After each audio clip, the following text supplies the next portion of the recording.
Renan, antes da gente começar aqui, eu te perguntei se tá gostosinho, cara. Tá envolvido nisso aí agora, eu sei que são 11 anos, já no cenário político, ou discutindo política de uma forma geral, e agora especialmente com a criação do Partido Missão, né? Agora que o jogo fica sério, é assim que tu sente agora? Como é que... Porque assim, o Partido Missão, eu espero, eu não sei, tá? Mas eu suponho que boa parte do Partido Missão será composto pelos integrantes do MBL. Sim. Né? Faz todo sentido isso daí, Sim. né? Então, agora, até então, todos todo mundo que tinha sido eleito ou que participou de eleições, assim, que fazia parte do MBL, estava em outros partidos. Eles estavam, sei lá, suponho que vocês faziam alguns pedidos ou talvez até algumas concessões para poder participar dessas eleições por esses partidos. E agora você tem o próprio partido. Agora o jogo ficou sério para valer. Mais nivelado. Mais nivelado, tu diria? Um pouquinho mais nivelado. Seria mais ou menos isso. Na verdade, se eu fosse fazer dando uma olhada nos bonequinhos que tem ali atrás, né? É como se a gente tivesse alcançado talvez nossa armadura de ouro, ou chegamos no sétimo sentido. Tá. Entendeu? Ou enviamos um Super Saiyajin. Ou seja, a gente teve uma mudança qualitativa, não quantitativa. Uma quantitativa, assim, a gente poderia crescer e aumentar de tamanho. Agora, com o partido, a gente muda de forma. Né? Tipo a lagarta que vira borboleta, sei que é um exemplo que vão me zoar, mas é mais ou menos isso, né? A gente tem acesso a mais meios de ação, a gente não depende da vontade de lideranças políticas pré-estabelecidas para fazer o que a gente quer. Então um cara como o Kim, porque pra gente desenhar pra galera o tamanho do problema, né? Eu posso falar de um cara pequeno que mora numa cidade do interior, e na cidade do interior os partidos políticos eles ficam na mão dos coronéis, dos caciques locais. Um cacique local às vezes tem 3, 4 partidos na mão dele.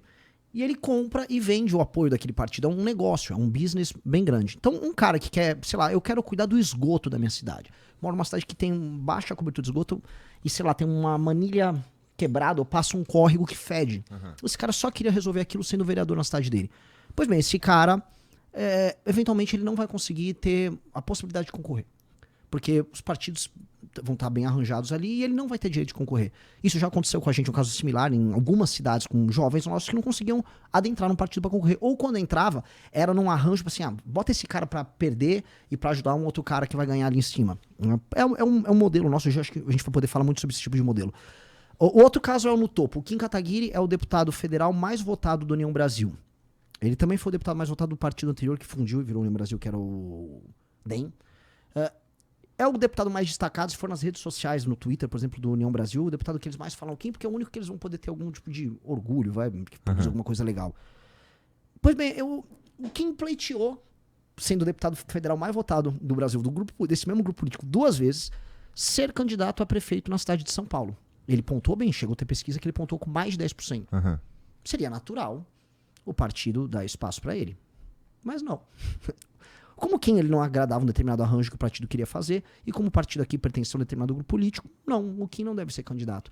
Então, assim, a gente já estava montando o partido, a missão, quando o Kim, enfim, teve a candidatura dele negada. Mas aquilo deixou tão claro pra gente que se a gente não tivesse um partido, não vale a pena a gente mais disputar o jogo político no Brasil. E, então, assim, para qualquer jovem, qualquer pessoa que quer participar da política sem participar de um determinado tipo de jogo, o recado que a gente está deixando claro é nós temos a porta aberta para você, mas também o recado que a gente deixa e é para todo mundo entender, talvez a gente tenha sido o último partido que conseguiu ser formado no Brasil. Acho que as leis vão ficar ainda mais difíceis. Tem uma reforma que está para passar no Senado que dificulta ainda mais a abertura de partido, e da forma como os partidos estão fundindo e fazendo federações, a possibilidade de uma pessoa comum participar do jogo estará cada vez mais restrita. Então, a gente fala, porque, não sei se não quero me estender muito, Igor, mas vai lá. Tá todo mundo falando, o Brasil tá deixando de ser uma democracia e não sei o quê. No que eu falo, o Brasil talvez nunca tenha sido uma democracia, isso vale uma discussão boa, mas a democracia brasileira, com esse sistema partidário, só vai piorar. Porque do jeito que a coisa está sendo desenhada, você vai ter ainda menos partidos, ou são os mesmos caciques, as decisões no Brasil serão tomadas pelo cacique do PT, pelo Kassab, pelo Marcos Pereira, pelo Rueda e pelo Valdemar da Costa Neto. São esses 5 caras. E, enfim, esse jogo ali vai ser praticamente um jogo de cartas marcadas e a possibilidade de alteração da nossa vida vai ser pequena. Por que tu acha que Bom, primeiro, essa reforma aí, você acha que eles vão endurecer ainda mais a entrada de novos partidos e, portanto, controlar melhor quem participa das eleições de uma forma geral? Porque é isso que a gente está falando aqui, que para participar, para entrar no partido e ser um candidato, você precisa conceder algumas coisas. O partido você tem que fazer parte, mais ou menos, daquelas ideias ali, ou talvez... Suponho que não. Não. Acho que a única parte que não é discutida é essa. Bem concreto. Ninguém liga. Pelo menos quando eu já tive conversas partidárias, nunca ouvi, esse seu programa de ideias aqui, vocês estão falando de tal agenda na parte econômica. Não existe isso. Os partidos só querem saber quantos votos você vai trazer e se você não vai encher o saco demais. Se você traz muito voto, eles não vão ligar se você encher muito o saco. Então, é mais ou menos...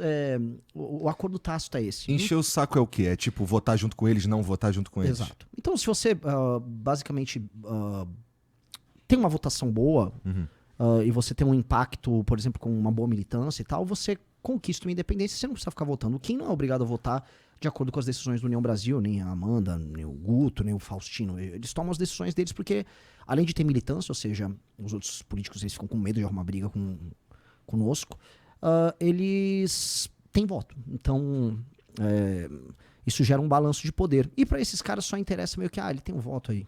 Entendi. Sabe? No fundo, para eles é sobre montar a chapa, ter voto, aumentar a possibilidade com aquele número de votos e com aquele número de cadeiras que o partido tem, de, no geral, os partidos botarem a faca num prefeito para conseguir posições, ou num governador, ou no presidente da república. Esse é um jogo. Na verdade, o que a gente chama de sistema político no Brasil é uma gincana. É uma gincana que quanto mais votos você tem, mais dinheiro você tem. E quanto mais políticos você faz, mais dinheiro você tem para colocar mais gente na gincana, que acontece de 2 em 2 anos, gincana municipal, gincana federal. E você não tem nenhum objetivo concreto de realização de grandes metas nacionais ou cumprir metas que melhoram a vida das pessoas. Bom, isso é verdade. O objetivo é só captar mais dinheiro. Então, se você olhar, assim, é bem descritivo a forma como funciona esse sistema. Ele é um sistema que é um fim em si mesmo. E todo sistema, em geral, vivo, orgânico, que funciona como um fim em si mesmo e fica se reproduzindo sem terminar, em geral parece um câncer, né? Um câncer é mais ou menos isso. Então, na verdade, uma parte dos partidos políticos que são, em geral, do que a gente chama de centrão, eles são como se fosse um tumor que fica se espalhando. O tumor, assim, é só um monte de células se reproduzindo à toa. O que é esse monte de político que a gente não sabe o nome, que tá lá em Brasília? Como vota o João Batata, sei lá, um cara X, não tô inventando o nome dele. Sei lá, ele vota do jeito que mandarem, mas o importante é que ele vai mandar uma emenda pra base dele, e essa emenda vai pro vereador, que vai desviar um pedaço do dinheiro, esse pedaço de dinheiro desviado pra comprar voto, o prefeito também usa um pedaço, eles também fazem caixa pra campanha o João Batata volta a ser candidato a deputado federal, ele apoia um governador, o dinheiro vai daqui, pega, nomeia uns cargos em outro lugar, e é uma reprodução, ninguém sabe exatamente o que tá fazendo, eles só estão reproduzindo algo, por isso que parece um câncer. Essa reforma política, ela parece boa? As reformas políticas, em geral são as reformas eleitorais. Tá. Elas, em geral, são feitas para concentração de poder nos mesmos partidos e fechamento de sistema. Eu acompanhei com maior detalhe essa reforma eleitoral, que não sei se vai passar tempo para as próximas eleições, mas eu só acompanhei muita parte, para ser bem honesto. Não é uma reforma política, é uma reforma eleitoral. Reforma eleitoral. Ela é basicamente no que eu acompanhei para montagem de partido, um fechamento de sistema para novos ingressantes. Aí tem questiúnculas, por exemplo, estavam comentando agora, será que podemos ter um voto distrital misto? O Kassab quer, mas assim, se é voto distrital, se não é distrital, se é voto misto, isso não interessa. Não interessa, assim, o modelo é uma gincana em que quanto mais dinheiro você tem para comprar voto, mais poder você tem. Se for esse modelo, não importa muito o desenho, vai ser uma merda. E é isso. A gente tá muito interessado numa reforma política no fim das contas, né? Não. E assim, essa é uma das grandes razões da gente estar montando partido. Se não for para alterar o sistema de incentivo disso que eu tô chamando de gincana, não vale a pena, cara. Não vale a pena. Não vale a pena porque você começa a não conseguir fazer nada. E dá pra fazer isso, cara? Porque precisaria de uma vontade política, assim, grande. Sim. De uma galera. Ainda mais agora que eles estão querendo, vai e vem, na real, esse papo de aumentar os deputados aí. Vai precisar convencer muita gente pra olhar no sentido de uma reforma política e parar de ser mais ou menos isso aí que você tá falando mesmo, que é o lance do cara ter a emenda dele lá, e isso aí é tudo que importa no fim das contas. Tu é otimista nesse sentido? Eu sou otimista porque vai colapsar o modelo atual.